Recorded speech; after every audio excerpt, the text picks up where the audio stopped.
영적으로 먼저 문장되는 것이 얼마나 중요한 일인가. 여러분께 먼저 찬양으로 하나님께 영광 올리고 설교 말씀을 계속 이어가기를 원합니다. 아프리카에 한 선교사님이 계셨는데요, 그 선교사님은 다른 선교를 한 게 아니라 이 성경을 번역하는 선교사님이셨습니다. 근데 이제 아주 원시 부족에 가서 성경을 번역하다 보니까 제일 먼저 번역해주고 싶은 성경 구절이 요한복음 3장 16절이었어요. 그거면 성경의 전부이다 생각했거든요. 그런데 너무 어려웠던 단어가 믿는다라는 단어였습니다. 어떻게 믿는다라고 하는 단어를 이 부족에게 설명하면 좋을까? 그래서 그 부족 사람들을 만나서 이렇게 저렇게 막 몸짓살짓 하면서 믿는다라는 의미를 전달했어요.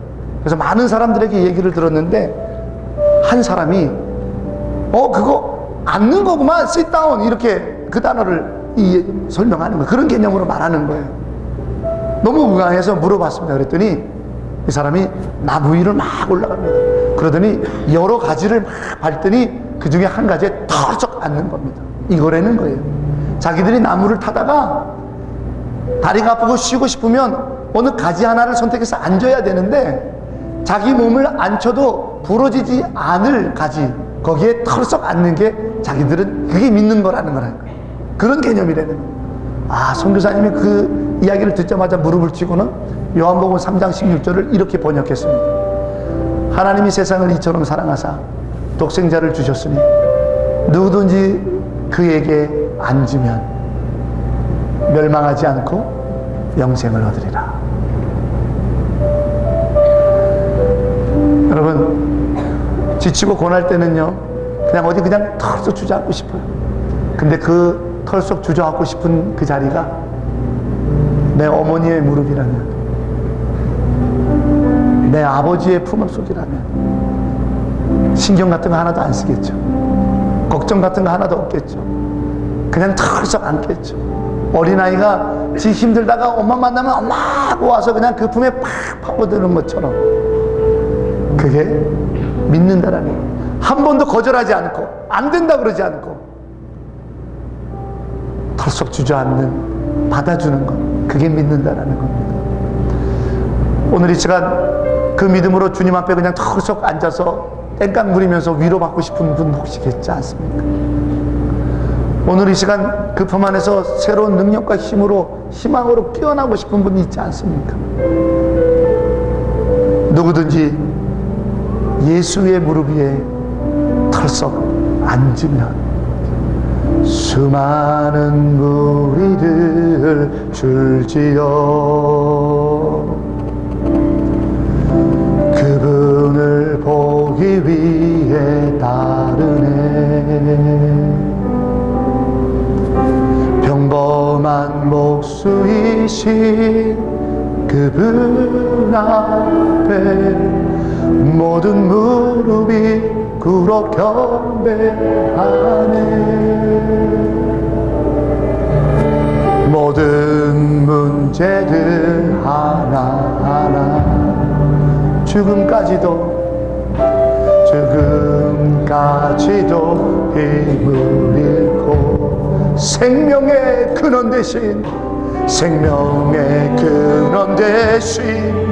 예수 이름 앞에 모든 권세들 굴복하네. 예수 이름 높이세. 아멘. 예수 이름 높이세. 능력의 그 이름 예수 이름 높이세. 구원의 그 이름 예수 이름을 부르는 자, 예수 이름을 믿는 자, 예수 이름 앞에 나오는 자, 복이 예수 이름 높이세. 아멘. 예수 이름 높이세. 능력의 그 이름 예수 이름 높이세. 구원의 그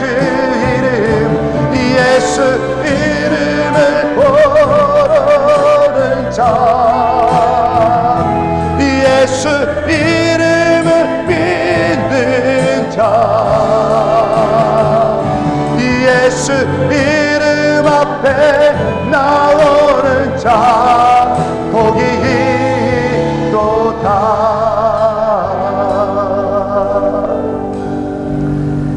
2절 가사를 한번 같이 보기를 원합니다. 나의 계획이 실패하고 나의 소망이 끊어질 때, 계획이 실패되고 소망이 끊어질 때 서 있을 수 있는 사람은 아무도 없을 거예요. 털썩 주저앉고 말겠죠. 우리는 이런 일을 종종 당합니다. 그런데 나의 계획이 실패하고 나의 소망이 끊어지는 그 순간 털썩 주저앉는 그 자리에 주님의 무릎이라면 달라지지 않겠습니까? 누구든지 예수 무릎 위에 앉으면 멸망하지 않는 영생을 얻으리라. 나의 계획이 실패하고 나의 소망이 끊어질 때 삶의 주관자 되신 그분 앞에 나의 무릎을 꿇어 경배하네. 나의 삶을 그분께 맡길 때 비로소 나의 마음 평안해. 구원의 반석 되신 예수의 이름을 소리 높여 찬송하네.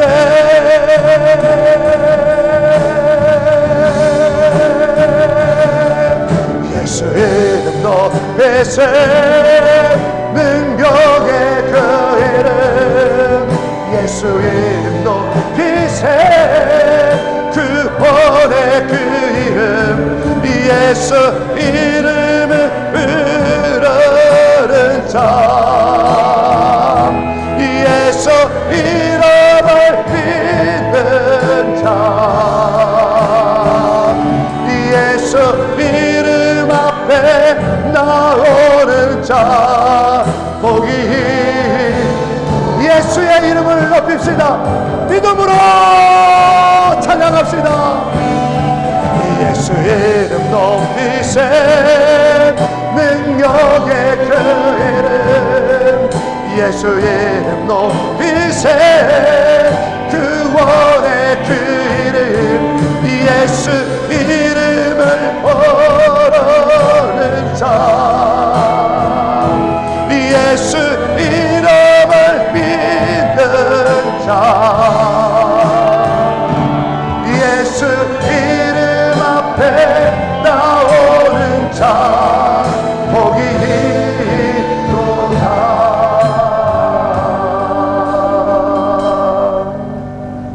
사랑의 주님, 주의 무릎 위에 믿음으로 털썩 주저앉기를 소망합니다. 오늘 이 예배의 자리가 바로 주의 보좌 앞이라 주님께 털썩 내 몸을 맡기는 믿음의 예배자들을 위해 하나님의 한없는 위로와 하나님의 한없는 새 힘의 소망을 허락하여 주옵소서. 예수 그리스도 이름으로 기도합니다. 아멘. 우리 옆에 분을 축복하기 원합니다. 예수님의 무릎 앞에 털썩 주저앉으십시오. 반대편 분에게 예수님의 품 안에 앉으십시오. 아멘. 여러분, 뉴욕의 할렘가 뒷골목은 무시무시한 곳으로 유명합니다. 어느 한 골목에 끊임없이 쓰레기 더미가 산처럼 보이는 골목이 있어서 대낮에도 누구도 들어가기 어려워하는 골목이 있었는데 한 가지 그 버려진 뒷골목에 변화가 일어났답니다. 언제부턴가 누군가 조금 쓰레기 더미를 치우고 거기에 흙을 덮고 꽃을 심고 또 밀고 흙을 덮고 꽃을 심어서 그 뒷골목이 꽃밭이 되었다라는 이야기가 있습니다. 그런데 우리나라에도 찾아보니까 똑같은 일이 있더라고요. 사진 보시면 쓰레기 더미인데 거기를 쓰레기를 치우고 꽃을 심었더니 더 이상 거기에 사람들이 쓰레기를 버리지 못하더랍니다. 다음 사진을 보면 더 정확하게 보입니다. 이 똑같은 장소거든요. 아무리 경고문을 붙여놓고 CCTV 설치해 놓는다, 뭐 여기 쓰레기 버리는 사람은 뭐 3대 4대가 뭐 어쩌고 욕을 갖다 써붙여놔도 끊임없이 쓰레기를 버리더랍니다. 그런데 화단을 만들고 꽃을 심으니까 누구도 버리지 않더랍니다. 버려진 그 땅이 생명의 정원과 기쁨으로 바뀌었다라는 겁니다. 왜 그럴까요? 거친 세상을 살던 사람들도 차마 그 꽃 한 송이에다가 쓰레기를 부을 수 없는 마지막 마음은 남아있기 때문입니다. 2007년도에 미국인 앤드류스가 자기가 듣던 학과 수업에서 과제를 받았습니다. 너희는 미술학도다. 너희의 가지고 있는 재능으로 세상을 바꿔봐라. 이가 고민하다가 자기 동네에다가 빨간색 안장이 있는 그네를 설치하기로 합니다. 이름하여 레드 스윙 프로젝트. 처음에는 동네 근처에다가 5개를 설치했답니다. 품위진 곳, 사람들이 잘 가지 않는 어두운 곳, 버려진 곳. 왜냐하면 사람들이 잘 모이는 곳에다가 이거 공공시설 장소에다 이걸 설치하니까 막 제재가 들어와서 결국 아무도 제재할 수 없는 버려진 땅으로 갈 수밖에 없었답니다. 그런데 놀라운 일이 벌어졌습니다. 아무도 찾지 않을 것 같은 버려진 땅, 황폐한 땅, 심지어는 건물이 무너진 그 사이에다가도 설치했던 이 빨간 그네에 사람들이 모여들고 그네를 타기 시작하랍니다. 누구도 이것을 잘라서 훔쳐가지 않고 그곳에 쓰레기를 누구도 버리지 아니하고 그 지역이 달라지기 시작하더랍니다. 심지어는 범죄율도 떨어졌답니다. 깜짝 놀란 이 앤드리스가 당시에 허리케인 때문에 엄청난 피해를 입었던 뉴올리언스 지방에 이 그네를 가지고 가서 설치하기 시작했습니다. 그랬더니 사람들이 죽음의 공포를 맛봤던 사람들의 얼굴에 웃음기가 돌면서 폐허 더미를 언제 치우나 이러고 있었던 그 수재민들이 스스로 팔을 걷고 일어나서 걷어치우고 재건을 시작하더랍니다. 그래서 그때부터 이 사람이 자비를 드리고 후원을 받아서 이 빨간색 스윙 그네를 등집에 메고 배낭여행을 가면서 희망이 필요한 곳마다 이것을 설치하고 아프리카며 또 유럽의 빈민가를 찾아가면서 이 레드 스윙 프로젝트를 시행하고 있습니다. 무엇을 말합니까? 어린 시절 엄마 손잡고 놀이터에 가서 그네 타던 그 마음은 버릴 수 없었다라는 겁니다. 이 그네마저도 잘라버리고 이 그네마저도 파손시키고 이 그네가 설치된 지역마저도 쓰레기로 가득 채워버리면 어린 시절 내 어머니 손잡고 놀이터에 가서 정답게 뛰어놀았던 그네 타던 그 기억마저도 무시당하는 것 같아서 그것만큼은 있을 수 없다고 사람들이 솔선수범 그 지역을 깨끗이 하다 보니까 놀라운 변화들이 일어났다라는 기록입니다. 우리들의 얘기입니다. 우리도 이런 빨간 그네 같은 희망이 필요하고 정말 어릴 적 아무 걱정 없이 엄마 손 붙잡고 놀이터에서 뛰놀던 그때의 순수한 영혼으로 살고 싶어하는 마음이 우리에게 있습니다. 쓰레기 더미가 한참 쌓여져 있는 뒷골목이 내 인생의 영혼의 냄새같이 쾌쾌하게 썩어진 냄새가 나는 것 같은 삶의 현실이 너무너무 많습니다. 거기에 꽃 한 송이 피우고 싶은 것이 우리의 마음입니다.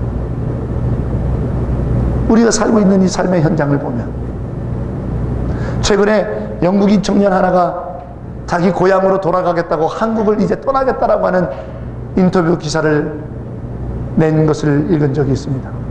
한국이 너무 매력적이었답니다. 열정의 나라, 예의가 있는 나라, 굉장히 동방의 신비한 문화를 가지고 있는 나라라고 해서 이 땅에 찾아와서 한국에서 5년 동안 살다가 이제는 자기는 지쳤대를. 왜 지쳤냐? 자기가 생각했던 한국이 아니랍니다. 너무 매정하고 스마트폰 들여다보느라고 옆에 무엇이 벌어지는지 모르고 예의는 찾아볼 수도 없고 너무 급하게 달려가고 최신 유행을 못 따라가면 인생에 나고자같이 낙인 찍고 별다를 게 없더라는 겁니다. 차라리 이럴 바에는 내 고향에 있지 내가 왜 여기서 사냐고 하면서 한국을 떠나는 한 영국인 청년의 기고문을 받습니다. 우리의 삶이 그렇게 빡빡하게 가다 보니 마치 뒷골목에 쌓여져 있는 쓰레기 더미의 골목길과 같이 내가 살 희망을 잃고 숨조차 쉬지 못할 것 같은 답답함이 내 영혼에 있다 이 말이에요.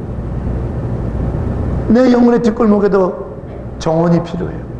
내 영혼의 폐허 같은 삶 속에서도 어린 시절 엄마 손잡고 그네 타며 놀이터에서 한없이 재밌게 놀았던 그 추억의 그네가 필요하다 이 말이에요. 내 영이 살아야겠다 이 말이에요. 내 마음이 희망으로 가득 차야 되겠다 이 말이에요. 내 삶의 현실은 지금 여전히 변화된 것이 없고 아직도 빡빡하고 고민과 염려와 근심이 산적해도 내 좀 영이 살아야 살 것 같다 이 말이에요. 내가 좀 숨 쉬어야 살 것 같다 이 말이에요. 내가 어린 시절 그와 같은 희망으로 가득 차야 뭔가 도전해 볼 것 같다라는 말이죠. 우리는 인생 같다라는 거예요. 오늘 한 분이 미국 이민자의 삶을 가슴 아프게 우화로 쓴 글을 읽어본 적이 있어요. 일명하여 고슴도치 스토리입니다. 어느 한 사람이 애완동물로 고슴도치 한 마리를 길렀답니다. 너무너무 귀엽고 너무너무 예뻐서 이 고슴도치를 정말 자식과 같이 목욕도 시키고 얼마나 행복하게 이쁘게 잘 키웠는지 모릅니다. 한 마리가 이쁘다 보니까 또 한 마리 들이고 또 한 마리 들이고 그러니까 고슴도치가 계속 늘어나는 거예요. 그래도 행복했어요. 근데 시간이 지나니까 이 고슴도치가 자라게 된 거예요. 자라다 보니까 그놈의 등에 있는 이 가시도 뾰족뾰족하게 됐고, 이제 자기의 좁은 거실에서는 이 수많은 다 큰 고슴도치를 기르기에는 버겁다고 생각이 들어서 거라지에다가 이 고슴도치를 내놓기로 했습니다. 울타리를 그래도 나름대로 펜스를 치고 고슴도치를 내놓고, 그리고 이제 깨끗하게 거실을 치우고는 잠자리에 들었는데 그 밤에 기온이 뚝 떨어진 거예요. 실내에서만 살던 고슴도치가 갑자기 아무런 무방비 상태로 밖에 나와서 갑자기 기온이 떨어진 밤을 맞으니까 얘들이 굉장히 어려워진 상황을 맞았죠. 본능적으로 추우니까 같이 붙었습니다. 그런데 붙으니까 문제가 생겼어요. 서로의 가시에 찔리기 시작하는 거예요. 그래서 그 가시가 아파서 떨어지면 바람이 너무 차가운 거예요. 붙으면 가시에 찔리고 떨어지면 너무 춥고. 그 다음날 아침에 나갔더니 고슴도치들이 다 죽었는데 여러 마리가 뭉쳐가지고 뭉쳐있지만 서로 찔린 사시에 피가 많이 나갖고 죽어있고, 떨어져 있는 한두 마리는 동사해서 죽어있더라는 거예요. 이 고슴도치의 비극을 보면서 이런 글을 씁니다. 이게 우리 이민자의 삶인 것 같다. 너무 외롭고 힘들고 추워서 같이 모여서 좀 어울리려고 이러저러 모임에 나가면 결국 한인들은 한인들에게 상처를 입고, 한인들은 한인들한테 사기를 당하고, 한인들은 한인들에게 서로 아픔을 줘서 다시는 한국 사람 만나나 봐라. 그리고 떨어져 나왔더니 혼자 외롭고 그립고 슬프고 도와주려 오고, 또 붙었더니 또 상처를 입고, 이것이 우리네 이민자의 삶이로다 하면서 아픈 글을 쓴 적을 본 적이 있습니다. 이게 우리네 영혼의 삶이 아닌가. 외롭고 힘들어서 교회 와서 함께 모여서 예배드리고 생토하고 봉사에 뜰 때는 처음엔 좋았어요. 근데 시간이 갈수록 서로의 가시에 찔리기 시작해요. 내 가시도 누군가를 찌르고 있어요. 상처 입었다고 떨어져 나가니 내 영이 숨조차 쉴 수 없을 것 같아요. 아파요. 힘들어요. 이 고슴도치가 바로 우리의 영적 상황은 아닌가요? 우리의 삶의 자리는 아닌가요? 숨을 쉬어야겠어요. 살아야겠어요. 영이 사는 역사가 있어야겠어요. 우리들의 삶에도 이 같은 정원이 필요합니다. 우리들의 삶에도 이 같은 빨간 그네 하나가 필요해요. 오늘 성경은 그거를 영적 예배라고 말하고 있습니다. 왠지 아십니까? 하나님의 영이 우리에게 임해야 우리의 영이 살기 때문입니다. 우리의 영을 살릴 수 있는 유일한 한 가지는 하나님의 성령입니다. 아멘. 하나님의 성령 외에는 우리 영을 만족시키고, 하나님의 성령 외에는 우리의 영을 소생시키고, 하나님의 성령 외에는 우리의 삶에 희망을 던져주는 진리가 그 외에 무엇이 있냐. 하나님의 영의 임재가 있어야 되는데, 하나님의 성령의 임재가 있어야 내가 산다 이 말이야. 내 영이 그러기에 영적 예배를 드리라고 오늘 우리에게 성경은 권면하고 있습니다. 사람을 세우는 교회가 되자라고 여러분에게 말씀을 전하면 오늘 두 번째, 바로 우리 마닐라 한인연합교회는 영광의 예배, 영이 사는 예배, 하나님의 성령이 임재하셔서 희망이 살고 회복되어지고 치유가 있고 기쁨과 감사가 넘치는 영광의 영적 예배자를 세우는 교회가 우리 교회가 되기를 주의 이름으로 축복합니다. 여러분이 영광의 예배자가 되기를 주의 이름으로 축원합니다. 영적 예배를 드려야 된다. 그래야 산다. 이 세상을 본받지 말라. 오직 너의 마음이 변화되고 새롭게 되어 영적 예배를 드리라. 그래야 산다. 그래야 우리 안에 하나님의 영광의 역사가 있다는 것을 오늘 본문은 분명히 우리에게 들려주고 있다 이 말이에요. 그러면 하나님의 성령이 임재하시는 영적 예배라는 것은 어떤 것을 말합니까? 성경은 우리에게 계속해서 들려주기를 너희의 몸을 거룩한 산 제사로 드리는 것이 영적 예배라는 거예요. 여기에서 우리는 고민에 부딪힙니다. 내가 과연 거룩한가? 목욕을 수십 번 하고 온들 내가 거룩한 몸인가?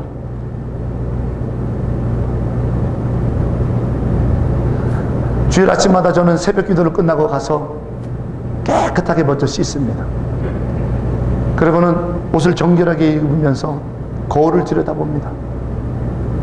머리도 또 치아에 뭐 불순물이 끼지는 않았나? 넥타이는 제대로 매어졌나? 양복은 제대로 입었는가? 거울을 들여다보며 제 겉모습을 들여다볼 때 한 가지 묻습니다. 하나님의 거룩한 제단에서 그의 말씀을 선포할 만큼 너 자신은 정결한가? 거기서 무너지죠. 겉모습은 정결합니다. 깨끗하지 않습니까? 그러나 내 영혼은 정결한가? 자신이 없습니다. 너의 몸을 거룩한 산제사로 드릴 때 성령이 임재하시는 하나님의 영적 예배고 거기에서 우리가 산다면 우리는 살기는 틀렸어요. 어떻게 우리의 몸이 거룩해질 수 있습니까? 어떻게 우리가 정결해질 수 있습니까? 이사야 6장에 이사야가 부름을 받을 때 이사야가 이렇게 얘기했습니다. 화로다 이제 나는 죽었도다. 아유 나는 이제 멸망했도다. 왜? 하나님의 존존 앞에서 하나님의 성령이 여기 오시는데 나의 입술은 늘 험담과 유혹과 낭이하게 해주길 저주하게 좋아하고 불평하게 좋아하고 아유 죽었어 내 입술이 부정한 입술이고 부정한 자에 있느니 나는 이제 죽었도다. 자기 몸이 거룩하지 않기 때문에 하나님의 성령이 오시니 나는 죽었다라는 거예요. 그게 이사야의 고백이었어요. 그런데 우리의 몸이 어떻게 거룩한 산제사로 드리는 영적 예배자가 될 수 있습니까? 틀렸네.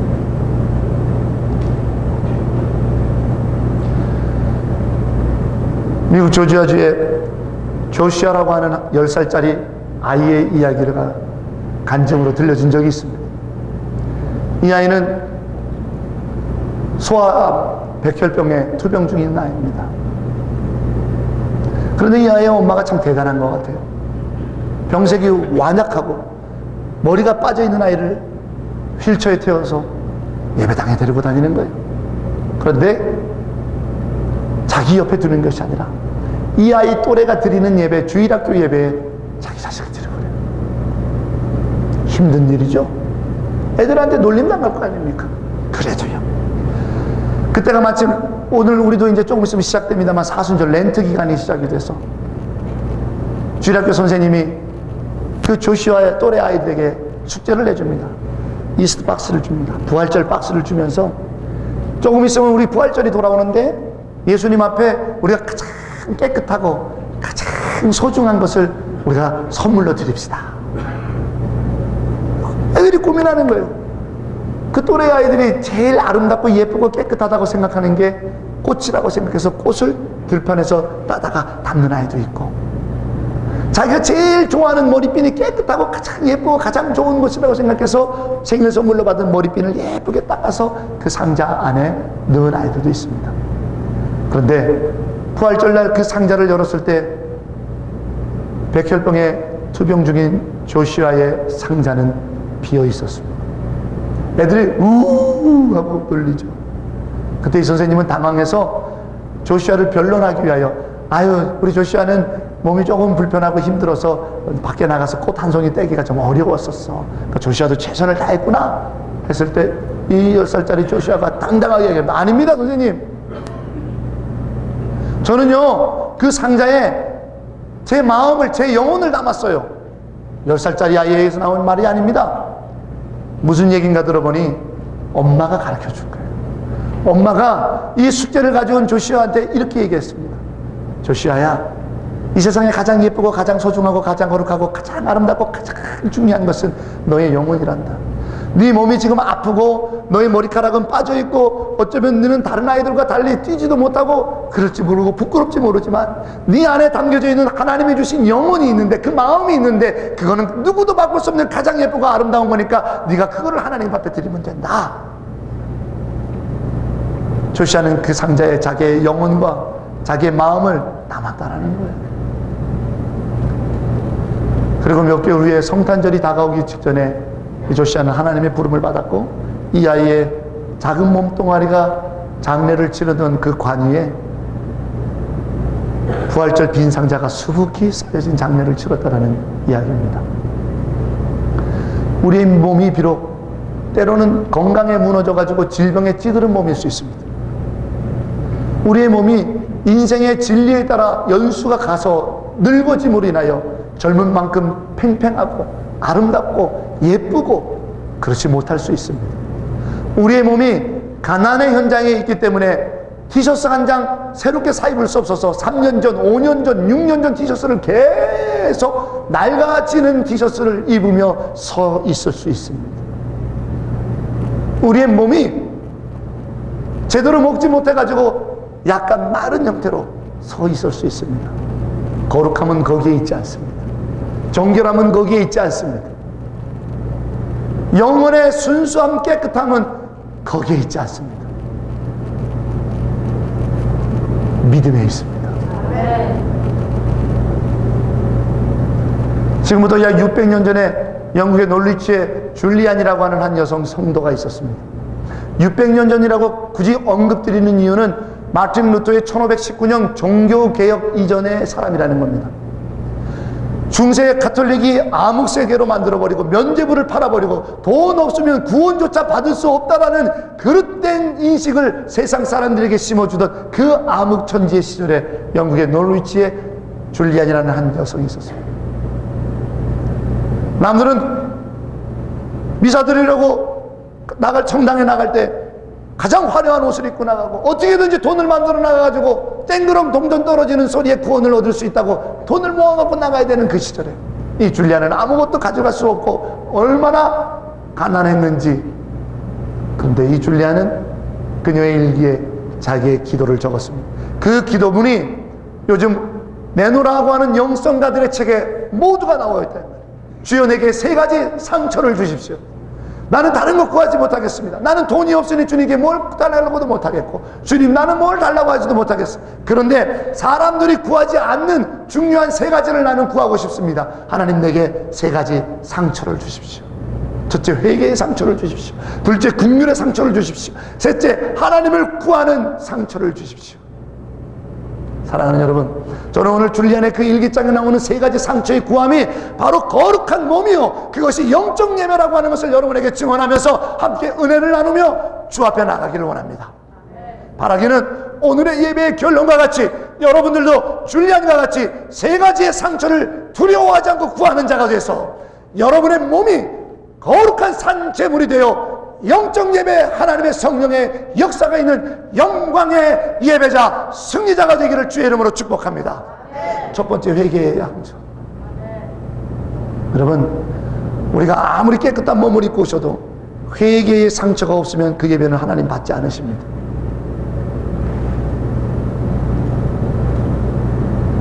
회개의 상처가 뭡니까? 내가 내 일상을 지나다 보니 모든 게 죄뿐인 거예요. 주님의 보혈 없으면 안 되는 거예요. 주님, 내 손이 도적질했습니다. 내 손이 범죄했습니다. 내 손이 하지 말아야 할 짓을 했습니다. 주여, 이 손의 죄를 회개합니다. 이 손에 회개의 상처가 덕지덕지 붙습니다. 주여, 내 입술이 남을 비방하고 험담하고 부정적이고 욕했습니다. 주여 내 입술을 용서하여 주옵소서.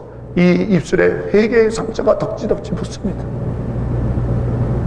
주여 내 마음이 저를 미워하였고 내 마음이 저가 죽었으면 좋겠다 생각했고 내 마음이 나는 왜 저런 거 없는가 하고 원망했습니다. 내 마음으로 지은 죄를 용서하소서.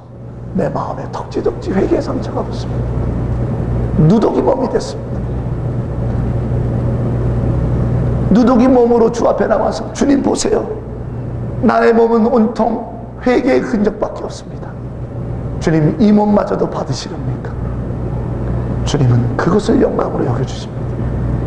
회개가 없으면 예수가 필요 없다라는 겁니다. 회개가 없는 자리에는 예수가 없는 겁니다. 회개해야 되는 자리에 예수의 보혈이 필요하기에 예수가 계시는 것이지요. 평생 회개하지 않고 예배한다면 거기에는 예수가 없습니다. 예수가 없는 예배는 예배가 아닙니다. 십자가가 없는 예배는 예배가 아닙니다. 보혈이 없는 예배는 예배가 아닙니다.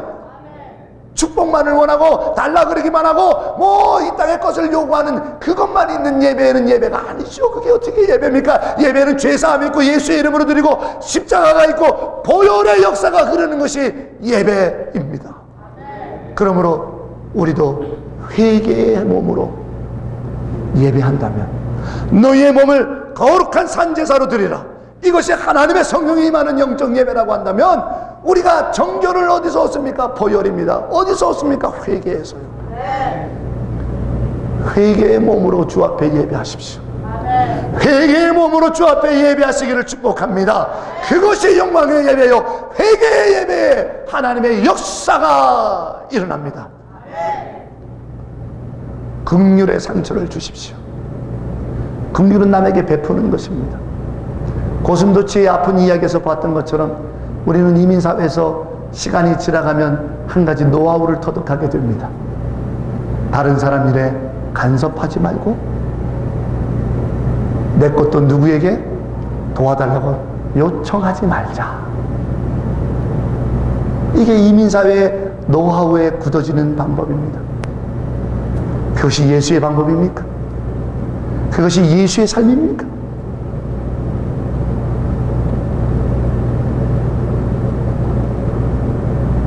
남을 도와줬다가 낭패 본 것이 더 많습니다. 다시는 돕지 않으리라. 다시는 남의 일에 내가 참견하지 말아야지. 그게 예수의 명령이었나요? 여러분 복음서를 뒤지고 또 뒤지십시오. 예수께서 그런 말씀을 하신 적이 있는가? 남에게 선의를 베풀면 그것을 악의로 갚는 자들이 이 땅의 사람들입니다. 악을 악으로 갚지 말라. 악을 선으로 갚아 이기라고 하셨던 것이 주의 명령입니다. 우리의 사명은 선을 베푸는 것입니다. 남의 눈물을 못 본 척 지나가는 게 아닙니다. 그러나 우리는 신앙생활조차도 날 건드리지 마세요. 나는 그냥 예배만 드립니다. 내게 이름을 요청하지 마세요. 왜 이러세요? 나는 그냥 조용히 예배만 드릴 겁니다. 과연 주님이 받으실 만한 예배일까요?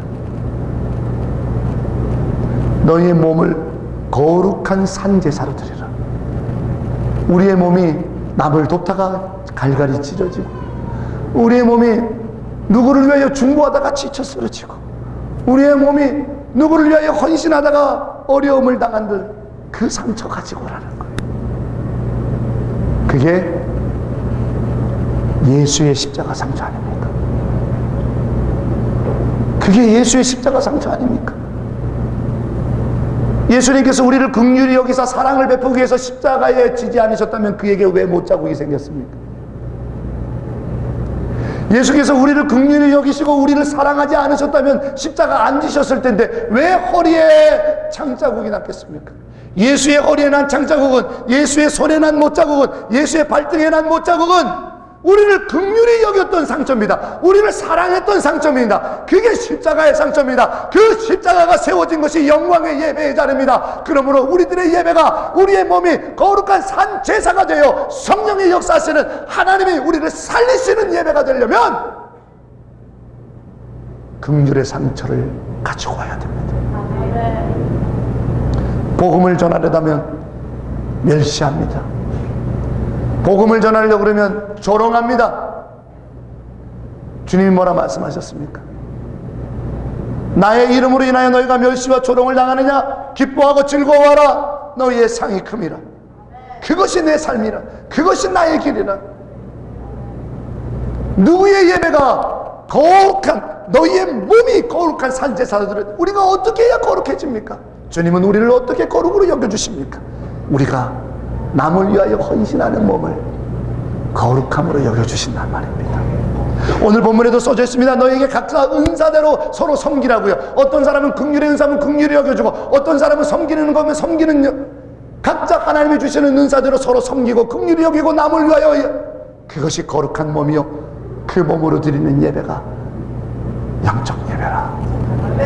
무슨 이상한 소리 내고 무슨 이상한 음악을 틀고 무슨 이상한 행위를 하는 것이 영적 예배가 아니고, 무슨 금가루가 떨어지고 무슨 역사가 일어나는 것이 영적 예배가 아니고, 이웃을 사랑하고 주님의 명령대로 누군가를 위하여 섬기다가 곤고하고 아픈 몸, 그 삶이 거룩함입니다. 그것에 주님의 성령이 임하십니다. 아멘. 너희의 몸을 영적 예배로 드리라. 예수 십자가의 예배를, 영광의 예배를 우리가 드리기를 축복합니다. 세 번째는 하나님을 간구하는 상처를 달라고 했습니다. 여러분, 건강한 몸을 가지고 있는 20대 청년이 내게 건강을 주십시오 하고 간절히 구합니까? 아닙니다. 그거 구하는 거 못 봤습니다. 신체의 이야기를 내서 죄송합니다만 키가 185 정도 되는 청년이 내게 큰 키를 주십시오 구합니까? 아닙니다.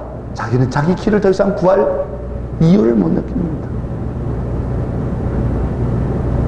하나님을 간절히 구하는 상처는 뭡니까? 하나님이 없기 때문에, 하나님이 부재하기 때문에 일어나는 여러 가지 일들을 수없이 당한 증거예요.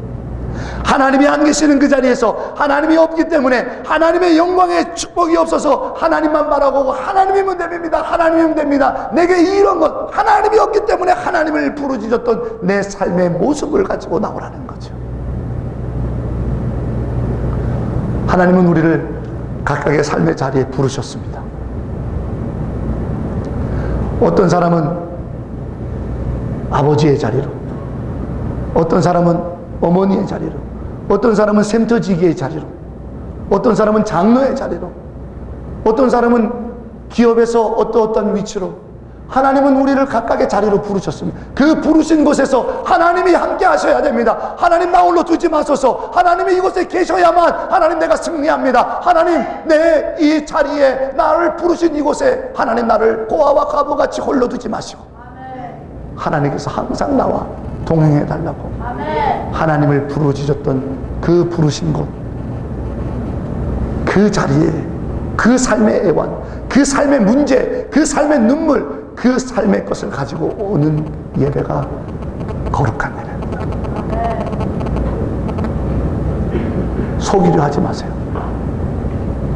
가식적으로 예배 드리지 마세요. 나한테는 하나도 문제가 없는 듯, 우리 부부 사이에는 전혀 문제가 없는 듯, 내 내면에는 아무런 갈등이 없는 듯. 아닙니다. 하나님이 안 계시기 때문에 하나님을 간절히 부르셨던 그 자리를 하나님은 기억하고 계시다 이 말입니다. 하나님 내게 세 가지 상처를 주셨어. 나는 돈이 없습니다. 나는 건강도 없습니다. 나는 지식도 없습니다. 나는 세상에서 말하는 자리도 없습니다. 그러나 하나님, 세상 사람들이 구하지 않는 세 가지를 나는 하나님께 구하겠사오니, 나의 죄악의 회개의 상처, 내가 남을 주님처럼 도울 때 받았던 상처, 내 삶의 자리에도 하나님이 계실까? 나를 부르신 이 가난의 자리, 이 아픔의 자리에서 하나님을 간절히 하나님 불렀던, 하나님을 간절히 찾았던 이 상처, 나는 이거 문촉합니다. 600년 전 놀리치에 있었던 한 영국 여인 줄리안이 외쳤던 그 기도, 그 예배가 너희 몸을 거룩한 산제사로 드리는 영적 예배가 아니겠습니까? 어떻게 우리가 거룩한 몸이 될 수 있습니까? 이제 더 이상 속이지 마십시오. 사랑하는 여러분, 우리가 부름받은 그 자리, 내가 걸어갈 때 길이 되고 내가 살아갈 때 삶이 됐던 그 자리, 그곳에서 삶의 문제를 끌어안고 하나님이면 되는데 하나님 함께 해달라고 외쳤던 그 모습, 누군가를 위하여 작은 정성을, 작은 손을 내밀었다가 무시당했던 그 아픔의 상처들, 내 자신을 돌이켜보니 이 음란함과 이 술취함과 이 방탕함과 이 부정적인 말과 이 거짓된 말과 이 모든 그것, 하나님 이 용서받지 않으면 내가 어떻게 삽니까? 라고 하나님 앞에 누구도 모르게 내 마음이 울면서, 하나님은 아시잖아요, 내가 이거 공개적으로 내가 이런 죄 졌다고 말 못하고 하나님 앞에서 울 수밖에 없는 내 죄 하나님 아시잖아요 하면서 하나님 앞에 회개로 나오는 그 예배가 영광의 예배요, 너희 몸이 거룩하게 드려지는 영적인 예배요, 하나님이 역사하는 위대한 예배라 우리들의 예배이기를 주의 이름으로 축원합니다. 하나님 앞에서 나의 몸이